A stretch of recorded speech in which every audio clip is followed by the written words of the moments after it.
Graças a Deus. Paz do Senhor, igreja. Que bom estarmos aqui juntos, mais um dia do Senhor, podendo, junto com o povo de Deus, louvar ao Senhor.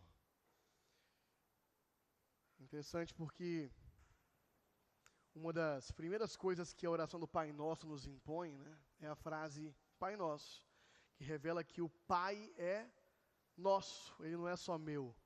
E quando a gente tem esse momento de oração coletiva, de culto coletivo, essa dimensão coletiva. Ô Vini, tenta conectar aqui para mim, por favor. Você leva, conecta e me entrega de volta, beleza? Não está aparecendo na TV, não. Quando a gente tem, então, esse momento de culto coletivo, e no claro, na luz de manhã, podemos olhar no rosto um dos outros enquanto cantamos ao Senhor e nos lembramos então dessa dimensão de que isso aqui não é só a gente falando não é só eu falando com o meu Pai, mas somos nós falando com o nosso Pai. E é uma das coisas que um culto coletivo nos lembra também, domingo após domingo. Nós estamos então com a incumbência de dar continuidade aqui, meus queridos, à série de pregações sobre o Sermão do Monte, a contracultura do reino, onde nós estamos no meio das exposições de Cristo a respeito de como é que se vive na prática esse negócio de uma justiça que excede a justiça dos fariseus. Então, alguns domingos atrás, nós falamos sobre isso, essa justiça que excede a justiça dos fariseus, uma justiça que é de dentro para fora e não de fora para dentro. É uma justiça que vem a partir de um coração puro e não a partir de um desejo de regular comportamentos para obter ganhos. Uma justiça que é impossível para a gente, porque a gente, por natureza, está preocupado com o nosso próprio umbigo, e não necessariamente com o amor do Senhor. Muito obrigado. Está transmitindo aí já? Ótimo. Só porque eu preparei slides, ficou um pouco mais difícil aqui de colocarmos, mas vai dar tudo certo.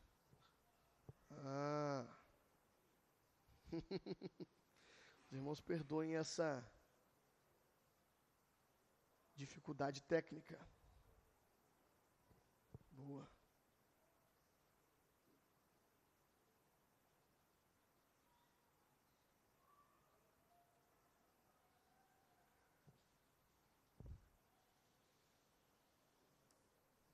Amém. Olha aí que maravilha. Então o Sermão do Monte, ele está descrevendo o povo de Deus, a partir dessa justiça que excede em muito dos fariseus. Mas como isso se dá na prática? E aí Jesus começa então a entrar em pormenores, a entrar em detalhes, a falar a respeito de como o povo do reino dele se comporta em relação à violência, em relação a pensar mal de alguém, em relação a imoralidade sexual, em relação a casamento. E hoje, em específico, nós vamos falar sobre juramentos. Jesus tem algo de juramentos. Ou indo mais fundo, assim, num sentido mais amplo, nós vamos falar a respeito de sinceridade. Então vamos ler nosso texto base de hoje. Eu quero te convidar a abrir sua Bíblia em Mateus 5, do versículo 33 até o versículo 37. Na medida que você encontrar, você pode se pôr de pé.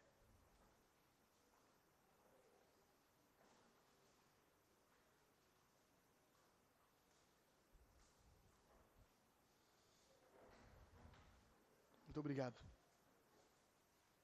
Mateus 5, versículo 33 em diante.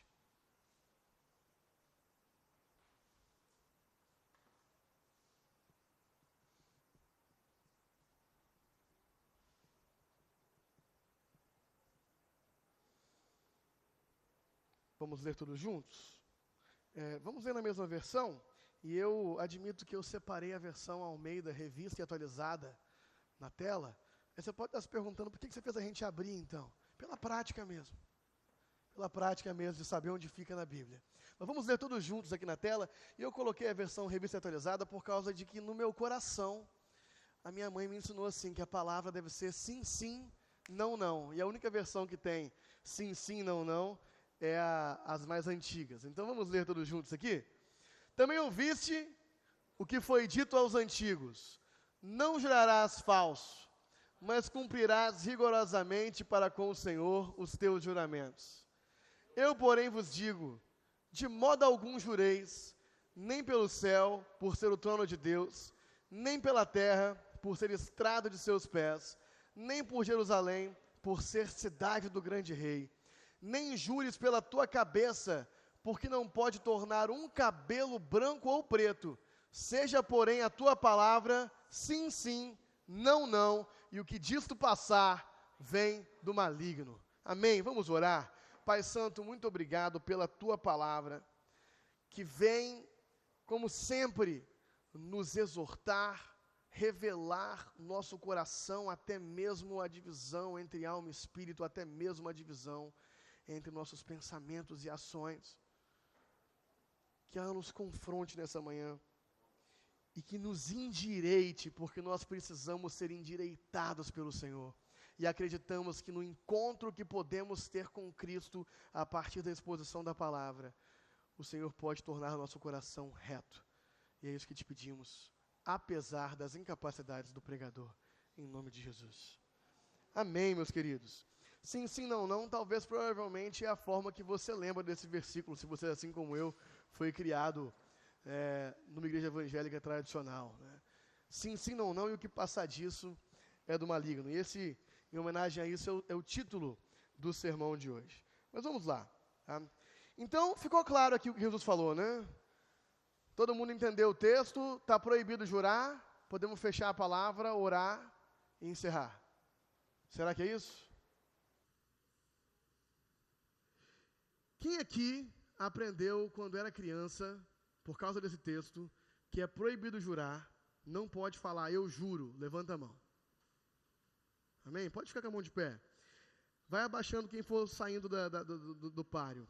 Quem aqui, de fato, por causa disso, evitou a palavra jurar por boa parte da vida? Amém? Quem evita até hoje a palavra jurar por causa desse texto? Agora, quem, não importa o que eu perguntar, não vai levantar a mão. Amém? Agora, quem aqui aprendeu por que não pode jurar? Além da regra, não jure. Quem aqui aprendeu por quê? Quem aqui, assim como eu, a minha vida toda, substituiu a palavra jurar por outra palavra, para evitar a consequência de não falar jurar? Vai, fala a verdade. Amém? Eu passei a minha infância toda dando a minha palavra de servo. Minha mãe ensinou, ó, não pode jurar, então, ó, filho, se alguém te pedir para fazer uma coisa, jura que não, dou minha palavra de servo. E aí eu passei minha infância inteira fazendo isso, e eu creio que até hoje eu evito a expressão jurar, não, dou minha palavra, prometo, qualquer coisa, né? E existem denominações cristãs, meus amigos, meus irmãos, que se recusam até hoje a jurar num tribunal, porque quando você vai para o tribunal, ser deposto, né, numa audiência, você vai ter um momento de juramento ali. Para ser sincero, eu nunca fui deposto no Brasil, então eu não sei, nem nos Estados Unidos, né, mas nos Estados Unidos eu vi em filme. Nos Estados Unidos é bonito, eles colocam a Bíblia, você coloca a mão em cima da Bíblia, tem que jurar. Não sei como é no Brasil, mas tem algum tipo de juramento, não tem? Exatamente, mas tem um juramento. Tem denominações que proíbem os seus membros, e esses membros, essas denominações mais tradicionais, os anabatistas ali, os Quakers, se recusam a tomar qualquer tipo de juramento, mesmo quando a vida pública e civil assim exige. E eles se recusam por causa desse texto. Agora, eu tenho uma boa notícia e uma má notícia para a gente nessa manhã. Né? Então, a boa notícia é que talvez você desfaça hoje anos de inimizade com a palavra jurar.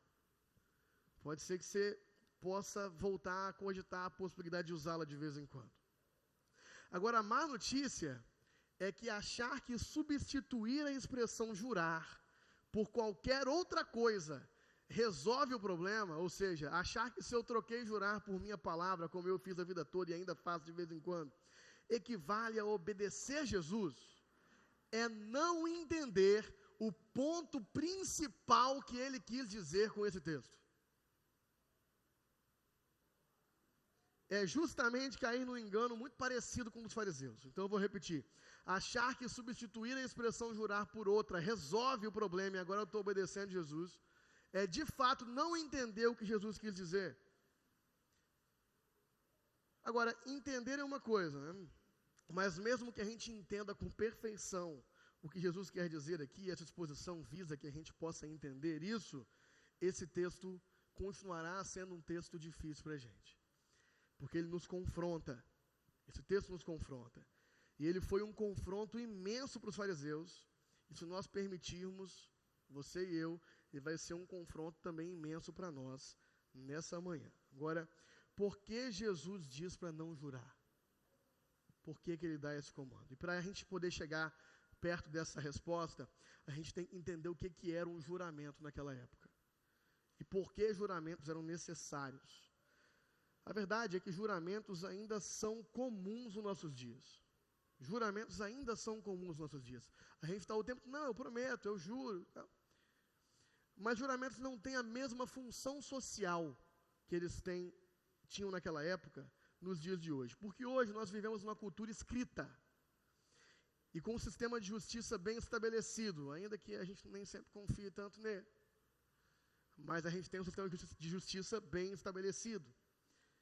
Então, quando a gente quer extrair um compromisso de alguém, nos dias de hoje, o que a gente faz?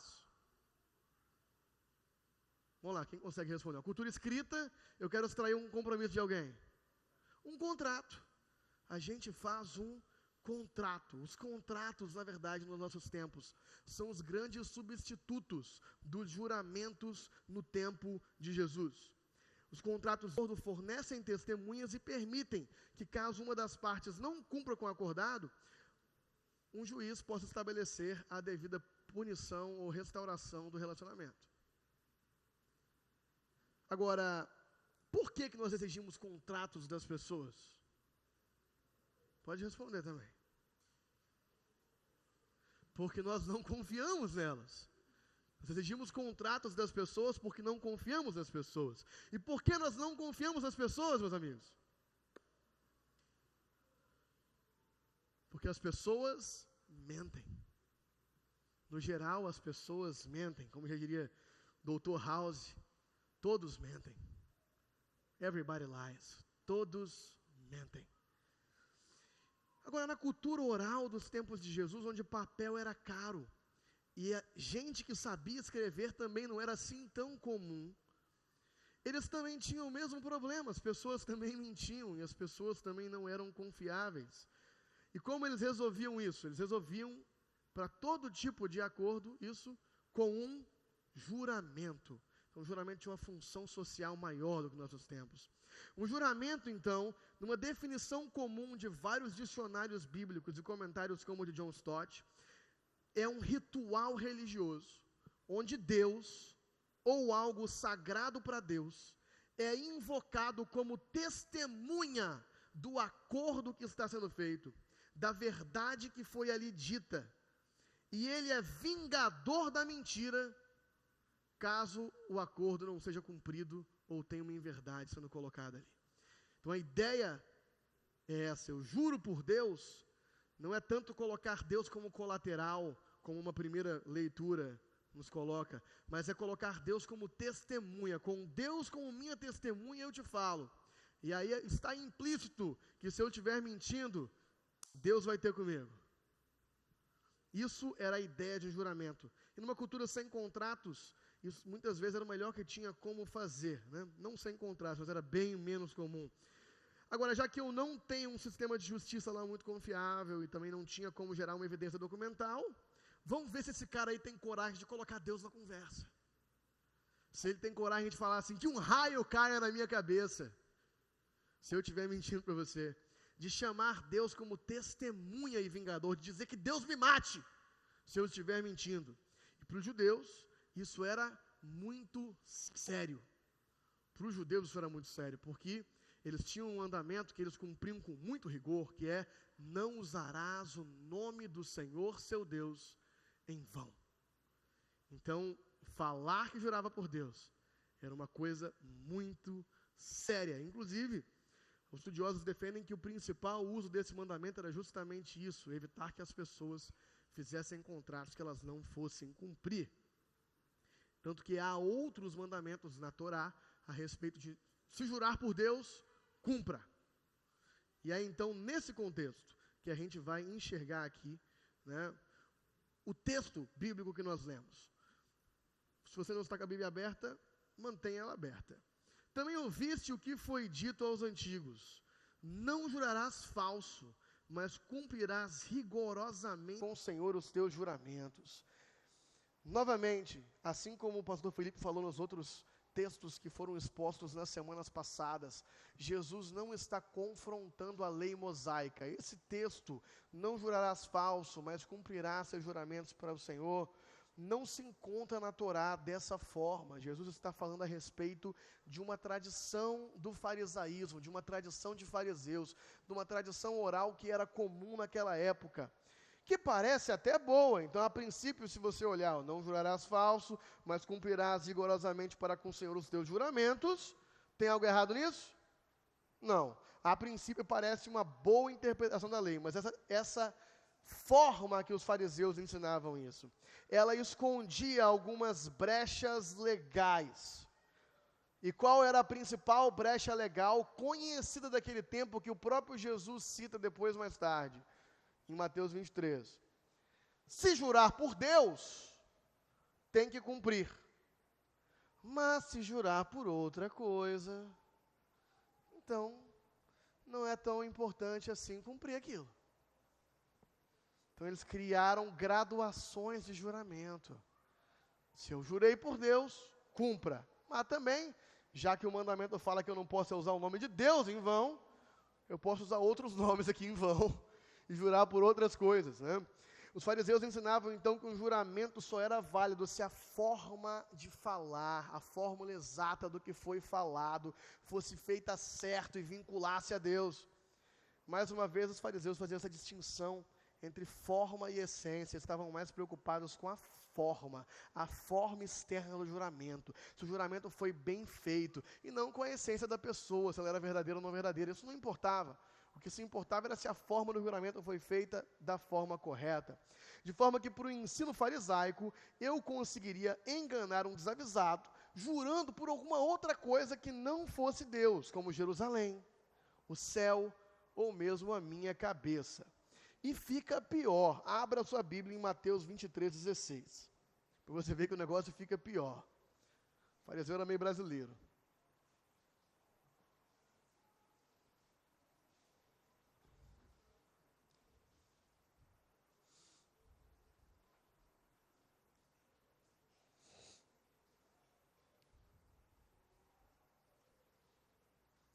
Mateus 23:16 diz assim: ai de vocês, guias cegos, pois dizem, se alguém jurar pelo santuário, isto nada significa. Mas se alguém jurar pelo ouro do santuário, está obrigado por seu juramento. Gente, isso aqui é Jesus, no seu famoso discurso contra os fariseus, onde ele chama eles de guias cegos várias vezes. Falando uma coisa que era pensamento comum da época e criticando isso. Os fariseus diziam, se alguém jurar pelo santuário, isto nada significa. Mas se alguém jurar pelo ouro do santuário, está obrigado por seu juramento. 17. Cegos insensatos, que é mais importante, o ouro ou o santuário que santifica o ouro? Vocês também dizem, se alguém jurar pelo altar, isso nada significa. Mas se alguém jurar pela oferta que está sobre ele, obrigado por seu juramento. Cegos, que é mais importante, a oferta ou o altar que santifica a oferta? Portanto, aquele que jurar pelo altar, jura por ele e por tudo que está sobre ele. E o que jurar pelo santuário, jura por ele e por aquele que nele habita. E aquele que jurar pelo céu, jura pelo trono de Deus e por aquele que nele se assenta. Ai de vocês, mestres da lei e fariseus, vocês dão o dízimo da hortelã, do endro e das coisas, da hortelã, do endro e do cominho, mas têm negligenciado os preceitos mais importantes da lei, a justiça, a misericórdia e a fidelidade. Vocês devem praticar essas coisas sem omitir aquelas. Guias cegos, vocês coam um mosquito e engolem um camelo. A preocupação imensa com coisinhas pequenas, com um mosquito. Mas deixam passar pecados imensos, engolem um camelo. Não se importar se a pessoa é justa e fiel. Agora você pegou as minúcias da coisa? Não, pelo santuário não é vinculante o juramento. Pelo ouro do santuário, aí é vinculante. Pelo céu não é vinculante. Por Deus que está no céu é vinculante. Pegou que é minucioso? O fariseu está parecendo até brasileiro nesse nível de malandragem. E se alguém não decorasse esses detalhes, se você morasse naquela época e não decorasse esses detalhes, pode ser que você comprasse um barco furado de alguém que jurou pelo santuário que o barco estava como novo, não tinha nenhum arranhão. Imagina, cara. Então percebam, sobre o que Jesus está falando nesse trecho em relação a não jureis. É sobre essa distorção do ensino dos fariseus. Essa gradação de juramentos vinculantes e não vinculantes, juramentos que eu tenho que cumprir, juramentos que eu não tenho que cumprir, porque não foram jurados da forma exata. É sobre isso que Jesus está falando.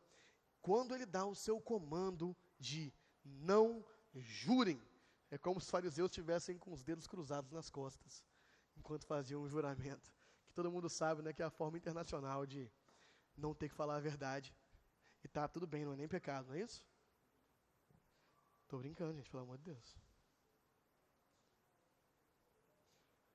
Agora sim, vamos tentar responder então, por que Jesus diz para não jurar? Por que Jesus diz, nem se jureis, não jurem? Ou melhor ainda, o que Jesus quis dizer com isso? E eu quero ressaltar aqui então 2 motivos pelos quais Jesus manda não jurar. O primeiro motivo é extraído dos versículos 34, 35 e 36. E o segundo motivo é extraído do versículo 37. Então, o primeiro motivo pelo qual Jesus manda não jurar: não importa pelo que você jurar, Deus é testemunha.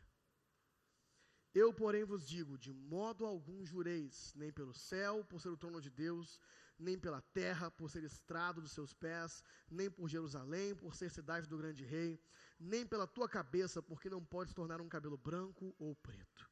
Primeiro motivo, Deus é sempre testemunha. Como dissemos, então, o juramento é um ato religioso, onde eu invoco Deus como testemunha da verdade do que foi dito, da sinceridade da promessa, e como consequência eu invoco Deus, dor da mentira e vingador do não cumprimento do acordo, amém?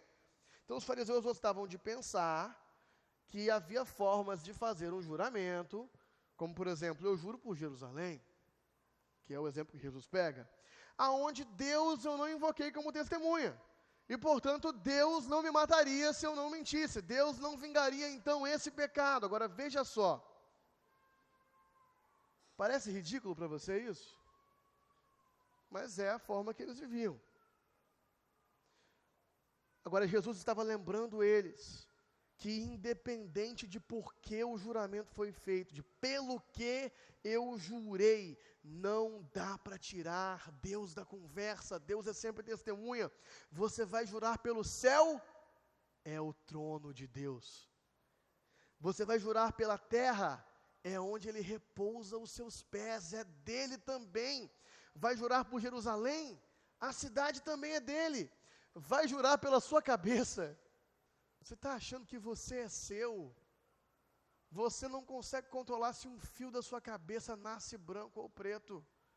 Você também é da criação. Você também pertence a Deus. É tudo de Deus. O mundo é o mundo de Deus. É irrelevante a forma que você usar para jurar, Deus está vendo.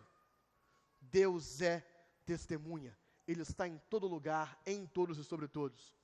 Primeiro motivo para não jurar, não importa pelo que você jurar, Deus é testemunha.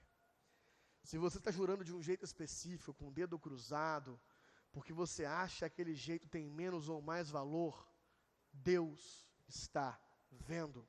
Se você está dando sua palavra, trazendo para o nosso tempo, assinando um contrato, clicando numa caixinha que diz, eu aceito os termos e condições desse serviço, Deus está vendo. Apertando uma mão, Deus está vendo. Não importa o método, foi vinculante, foi válido. Você fez um compromisso, porque Deus está vendo. Ele foi testemunha. Mas Jesus manda nem jurar.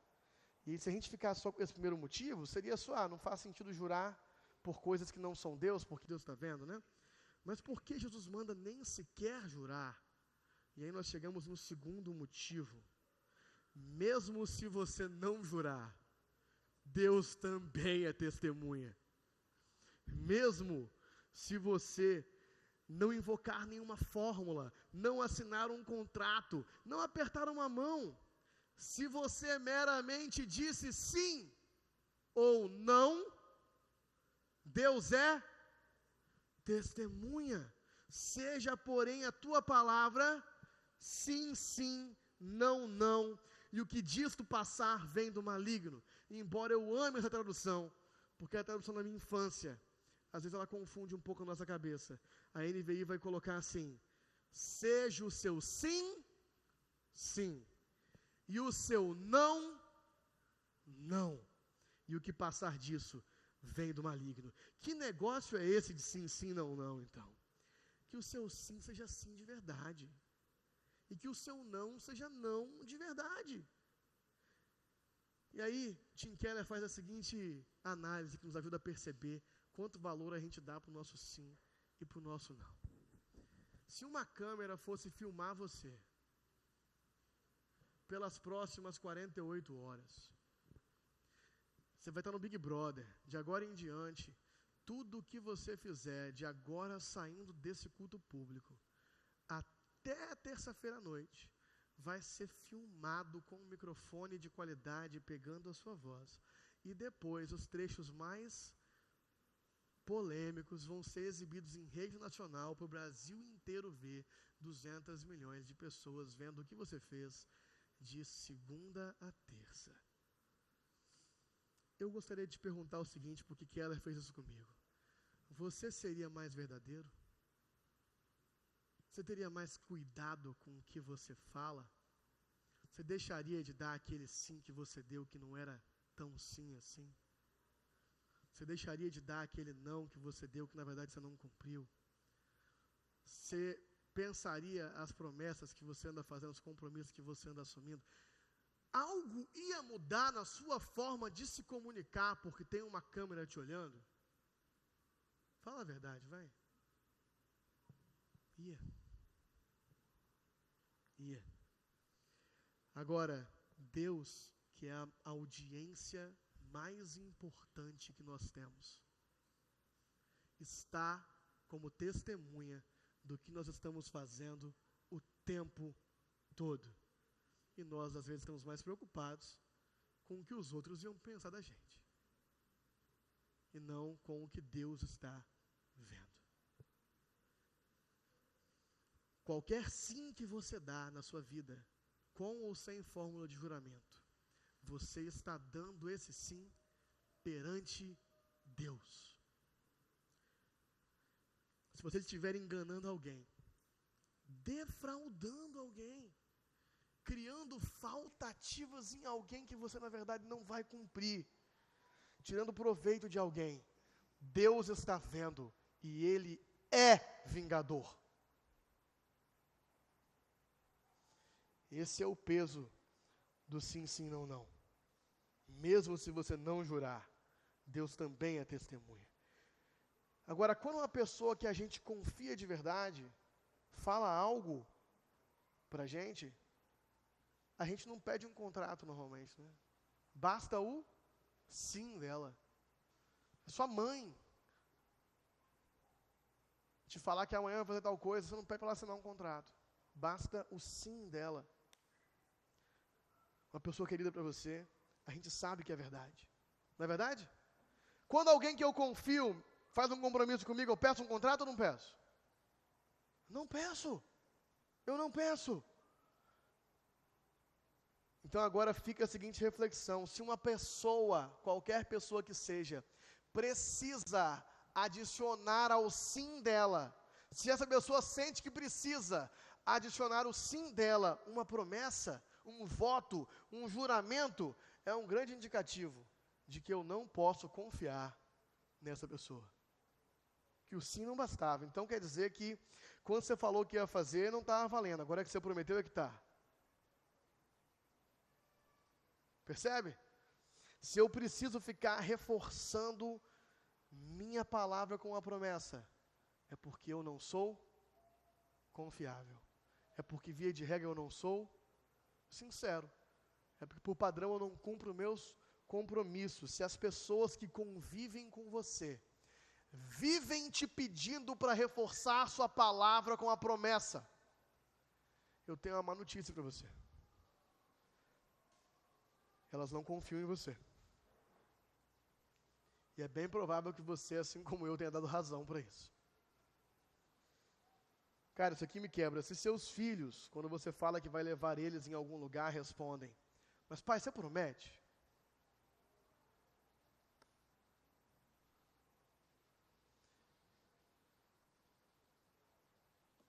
Nós vamos mesmo. Sua esposa, seu marido. Não, você está se comprometendo, nós vamos mesmo. É porque o seu sim não é suficiente. É uma má notícia para a gente. E é sobre isso que Jesus está falando. Mesmo quando a gente não jura, Deus também é testemunha. Então o que Cristo quer dizer com nem sequer jureis? Vocês percebem que substituir a palavra jurar por qualquer outra coisa não resolve o problema? Como eu prometi lá no começo da pregação. Substituir a palavra jurar por qualquer outra coisa não resolve o problema. Pelo contrário, é um indicativo de que a gente não entendeu o que Cristo quis dizer com nem sequer jureis. Jesus não está te proibindo de usar a palavra jurar. Jesus não está proibindo você de uma forma específica de juramento. Isso era justamente o que os fariseus ensinavam. Uma preocupação com a forma, e não com... É o mesmo erro do fariseu em outro sentido. Uma preocupação com a forma, e não com a verdade.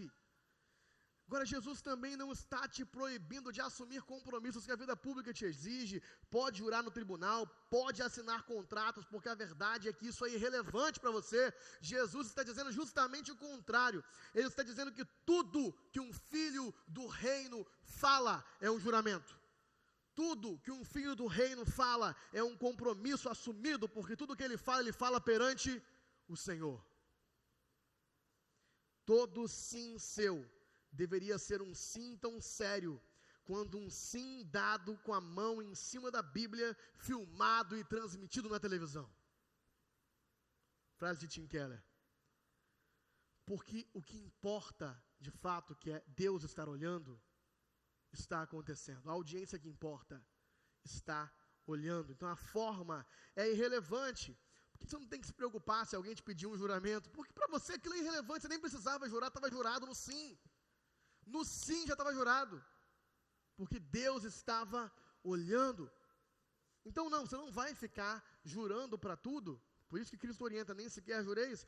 Porque quando você fica exagerando no uso da palavra, você passa a impressão que você precisa, que a sua palavra não é confiável, que só pode confiar em você se você fizer. Então sim, o povo de Deus não fica jurando. Nossa palavra é confiável, mas a gente não tem dificuldade. Se precisar jurar no tribunal, a gente jura. Porque a essência do texto não é proibir isso. A essência do texto é te fazer perceber que tudo que você fala é um juramento. O seu sim deve ser sim e o seu não deve ser não. Basta um sim ou um não. Basta a palavra dita e não precisa nem ter testemunha, porque a testemunha que importa está lá e é Deus. Nós somos o povo do sim, sim, não, não. O povo de Deus é o povo da verdade. Mas será que isso é verdade a respeito de mim e você? Então guarda esse pensamento. Será que isso é verdade a respeito de mim e você? Meus queridos, nós não damos tanto valor à verdade quanto deveríamos. Até aqui no sermão, Jesus falou de assassinato, violência, poder e sexo. no Sermão do Monte, até esse ponto. E nós tendemos a achar que essas coisas são mais importantes, por serem maiores, por serem mais relevantes, do que o tema de hoje, que é falar a verdade. Ser sincero, ser fiel aos seus compromissos. Só que a verdade, compromissos assumidos e cumpridos, a verdade é essencial para a sociedade. A verdade é a condição mínima, básica, para a interação humana segura, para a parceria, para a sociedade, para a aliança. Desde a coisa mais básica que nós fazemos como sociedade, que é o quê? Multiplicar, fazer filho, reproduzir. Porque se a gente não reproduzisse, não haveria sociedade. Passaria 30 anos, não ia ter mais ninguém aqui. Uns 70, 80 dos mais saudáveis aí. Não ia ter mais ninguém aqui. Nós só seguimos em frente, na linha do tempo, porque homens e mulheres assumem compromissos uns para com os outros. E em cima da crença de que o outro falou é verdade, famílias são formadas, crianças não morrem de fome, quando os pais honram o seu compromisso um para com o outro e para com elas. Essa é a coisa mais básica. Eu poderia dar um monte de outros exemplos. A verdade, a capacidade de formar compromissos, é o que nos distingue de animais. Nós nos comprometemos e depois cumprimos com aquilo que nós nos comprometemos, mesmo se não estivermos com vontade. Parece que a gente perdeu a obviedade da coisa, de que se eu não tiver mais com vontade, eu posso abrir mão de um compromisso. Mas um compromisso só é um compromisso porque eu não sou um animal.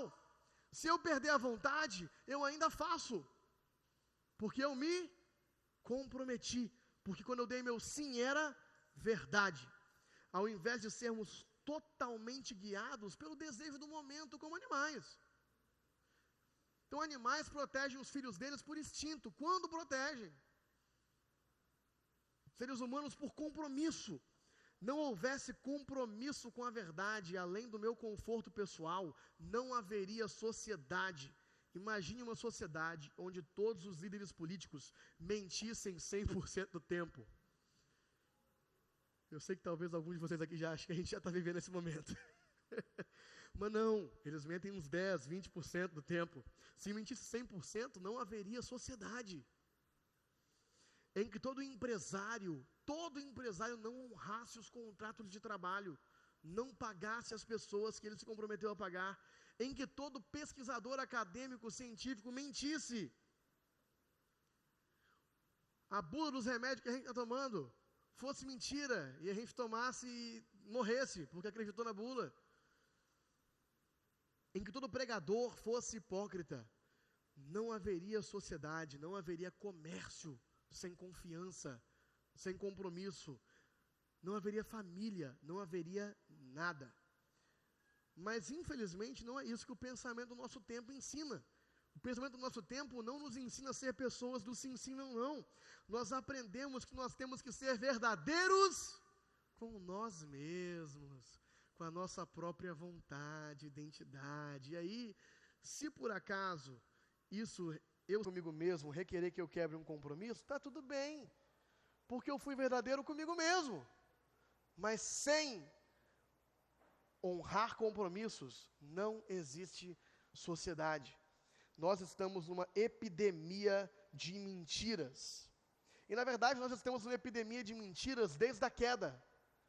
Porque a queda, o pecado de Adão e Eva e a humanidade inteira entrar em estado de pecado, também pode ser descrita, e eu sei que vocês já estão assim cansados de eu falar que a queda pode ser descrita com qualquer que for a pregação do dia.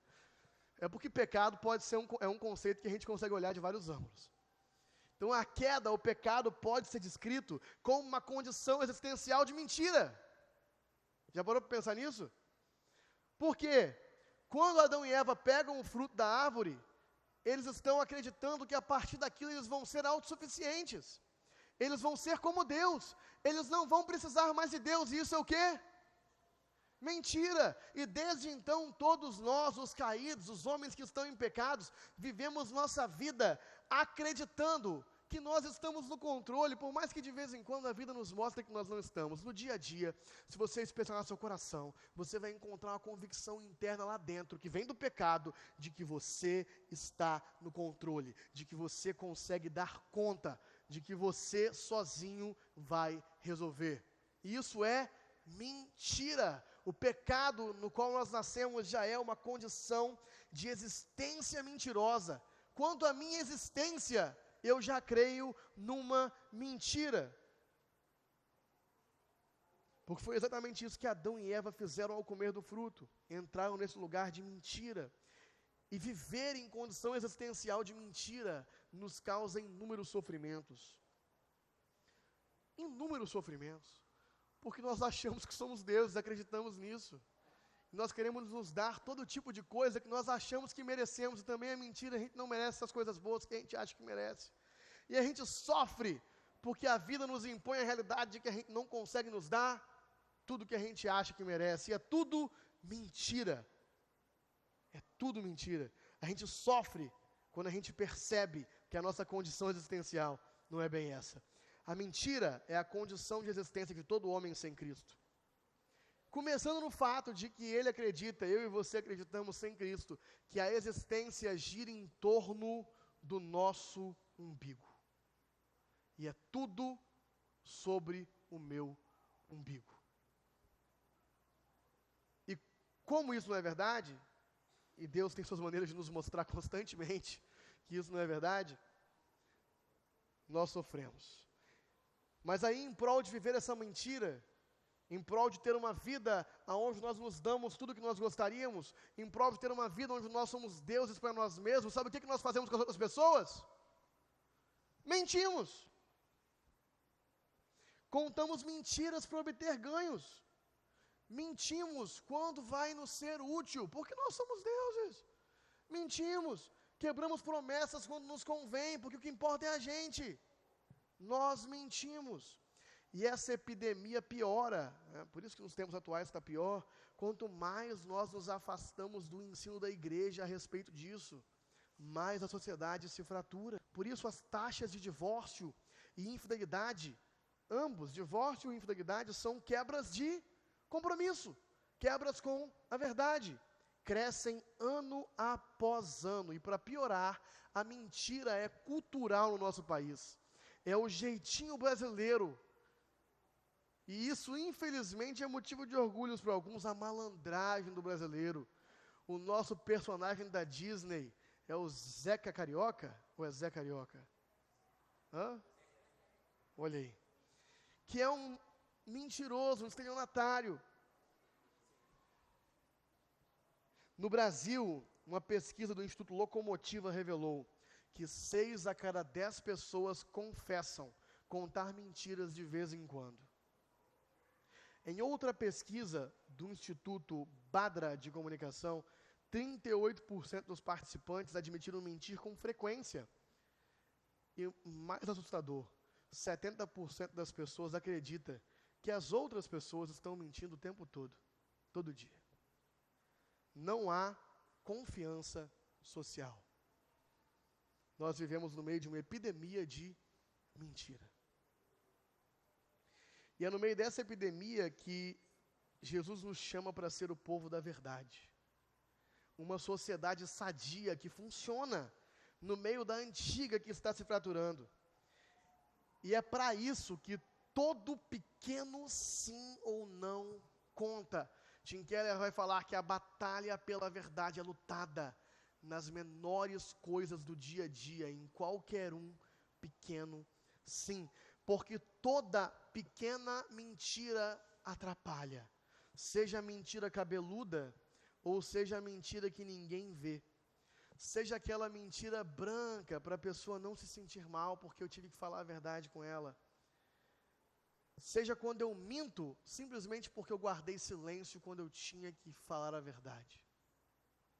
Isso também é mentira. Seja quando eu conto a verdade de um jeito que eu percebo que toda a verdade não vai ser entendida. Quando eu conto a verdade de um jeitinho, onde eu falei a verdade, mas eu garanti que a pessoa que ouviu não entendesse toda a verdade. A cada pequena mentira cada vez que eu minto para alguém, cada vez que você mente para alguém, você destrói comunidade. Você está se isolando daquela pessoa. Você está tratando aquela pessoa como uma não pessoa. Você está tratando ela como alguém que não merece pessoalidade do seu ponto de vista, não merece a sua verdade. Ah, mas é porque eu estou poupando os sentimentos dela. Que paternalista. Quem você acha que você é para definir isso? Se ela aguenta ou não aguenta. Você está tratando a pessoa como menos do que você. E você está destruindo comunidade. Por isso, a batalha pela verdade é travada em cada pequeno não e sim do dia a dia. Então, Jesus está entrando nesses detalhes com a gente aqui no Sermão do Monte. Seria Jesus chato? Pelo contrário, são esses detalhes que realmente importam. Justamente porque estamos falando de uma justiça que é acima dos fariseus, uma justiça que é de dentro para fora. Num ser justo pelo motivo, coração puro, amor a Deus. Então essa justiça que é de dentro para fora, aonde é que ela vai ser vista? Principalmente nas coisas pequenas. Porque nas coisas grandes eu posso estar sendo justo, eu posso estar sendo verdadeiro, eu posso estar honrando meus compromissos públicos, simplesmente porque eu quero evitar a punição, eu quero evitar o ostracismo social, eu quero evitar que as pessoas olhem para mim e pensem, aquele cara não presta. Então é muito fácil eu ser verdadeiro nas coisas grandes. Não é pela paixão pela verdade, não é amor pela verdade, não é o compromisso pela verdade, é compromisso comigo mesmo também. Mas nas coisas pequenas, aonde eu não levarei prejuízo algum por fazer errado, aonde ninguém vai ficar sabendo, é aí que eu revelo quem eu sou. A batalha pela verdade é travada nos pequeniníssimos sims e nãos do dia a dia. Ou numa frase de Lloyd Jones, que a gente leu em alguns sermões atrás, a verdadeira religião de um homem é o que ele faz quando ninguém está olhando. Será que alguém aqui seria aprovado por Jesus? Ou somos todos mentirosos?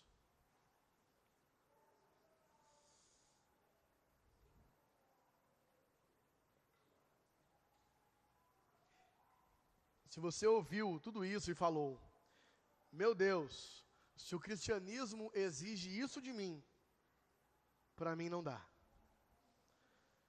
Eu não consigo caminhar nesse nível de verdade. Se você percebeu isso, se incomodou com isso, então esse sermão é para você. Você matou a charada. Nenhum de nós consegue sem Cristo. A boa notícia é que Cristo está aqui para nos transformar nesse tipo de pessoa. Agora, se você ouviu tudo que a gente falou aqui, e acha que está tudo certo com a sua vida, que você é uma pessoa da verdade, e todo exemplo ruim que você conseguiu pensar foi de outra pessoa que não você, é com você que eu estou preocupado. Você está mentindo para você mesmo.